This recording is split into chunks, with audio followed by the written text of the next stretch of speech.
ಇಂದು ದರ್ಶನ್ ಕರೆದೊಯ್ದು ಸ್ಥಳ ಮಾಜರನ್ನು ಮಾಡಲಾಗ್ತಾ ಇದೆ. ಇನ್ಫ್ಯಾಕ್ಟ್ ಸ್ಥಳ ಮಾಜರ ಬಗ್ಗೆ ವಿವರಗಳನ್ನು ಹೇಳ್ತಾ ಹೋಗ್ತೀವಿ. ಇಂದು ದರ್ಶನನ್ನು ಕರೆದೊಯ್ದು ಸ್ಥಳವನ್ನು ಮಹಜರ್ ಮಾಡಲಾಗುತ್ತೆ. ಅದರ ಜೊತೆಗೆ ನಿನ್ನೆ ಆರೋಪಿಗಳಿಂದ ಹೇಳಿಕೆ ಪಡೆಯಲಾಗಿತ್ತು.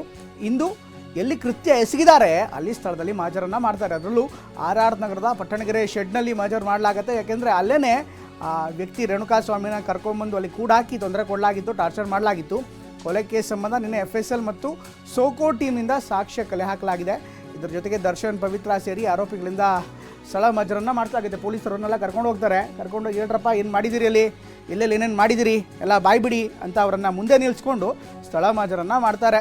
ಇದ್ರ ಜೊತೆಗೆ ನಿನ್ನೆ ಈಗಾಗಲೇ ಸೋಕೋ ಟೀಮ್ ಇರ್ಬೋದು, ಅದೇ ರೀತಿ FSL ತಂಡ ಇರ್ಬೋದು, ಆ ಶೆಡ್ಗೆ ತೆರಳಿ ಕೆಲವೊಂದಿಷ್ಟು ಮಾಹಿತಿಗಳನ್ನು ಕಲೆ ಹಾಕಿದೆ. ಅದರ ವಿವರ ಅವ್ರ ಜೊತೆಗೆ ಇರುತ್ತೆ.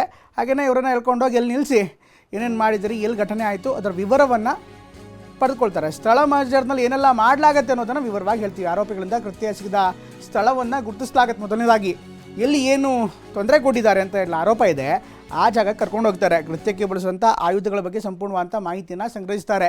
ಯಾವೆಲ್ಲ ವಸ್ತುಗಳನ್ನು ಬಳಸಲಾಗಿದೆ, ಎಲ್ಲಿ ಬಿಸಾಡಿದ್ದಾರೆ, ಆ ಘಟನೆ ಆದ ಬಳಿಕ ಏನೆಲ್ಲ ಆಯಿತು ಅದೆಲ್ಲವನ್ನು ಕೂಡ ಕಲೆ ಹಾಕ್ತಾರೆ. ಇನ್ನು ಆ ವಸ್ತುಗಳು ಎಲ್ಲಿ ಇದೆ ಅಂತ ಪರಿಶೀಲನೆ ಮಾಡಲಾಗುತ್ತೆ. ಜೊತೆಗೆ ಪ್ರಶ್ನೆ ಕೂಡ ಮಾಡಲಾಗುತ್ತೆ.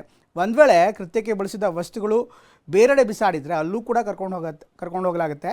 ಅದರ ಜೊತೆಗೆ ಈಗಾಗಲೇ ಮೃತದೇಹವನ್ನು ಎಲ್ಲಿ ಎಸೆದಿದ್ರು ಅಲ್ಲೂ ಕೂಡ ಅವರನ್ನು ಕರ್ಕೊಂಡು ಹೋಗಲಾಗುತ್ತೆ. ಘಟನಾ ಸ್ಥಳದಲ್ಲಿ ಈಗಾಗಲೇ ಪೊಲೀಸರು, ಸೋಕೋ, FSL ಟೀಮಿಂದ, ಹಾಗೆ ಅದೇ ರೀತಿ foot print, finger print, CCTV, ರಕ್ತದ ಕಲೆ, ಸ್ಥಳದಲ್ಲಿ ಸಿಕ್ಕಂಥ ಬಟ್ಟೆ, ಅದರ ಸಾಕ್ಷ್ಯ ಎಲ್ಲವನ್ನು ಕೂಡ ಕಲೆ ಹಾಕಲಾಗಿದೆ. ಹೀಗಾಗಿ ಪೊಲೀಸರು ಕೂಡ ತನಿಖೆಯನ್ನು ಮಾಡ್ತಿದ್ದಾರೆ. ಇವತ್ತು ಆ ಸ್ಥಳ ಮಹಜರನ್ನು ಮಾಡ್ತಾರೆ. ಒಂದು ಕಡೆಗೆ RR ನಗರ ಶೆಡ್ ಒಂದು ಕಡೆ ಆದರೆ, ಇನ್ನು ಎಲ್ಲಿ ಮೃತದೇಹವನ್ನು ಬಿಸಾಡಿದ್ರಲ್ಲ ಆ ಮೋರಿ ಬಳಿ ಕೂಡ ಯಾರು ಬಿಸಾಡಿದ್ರು ಅಂತ ಆರೋಪ ಇದೆ ಅವರನ್ನು ಕೂಡ ಕರ್ಕೊಂಡೋಗಿ ಸ್ಥಳ ಮಹಜರನ್ನು ಮಾಡಲಾಗುತ್ತೆ.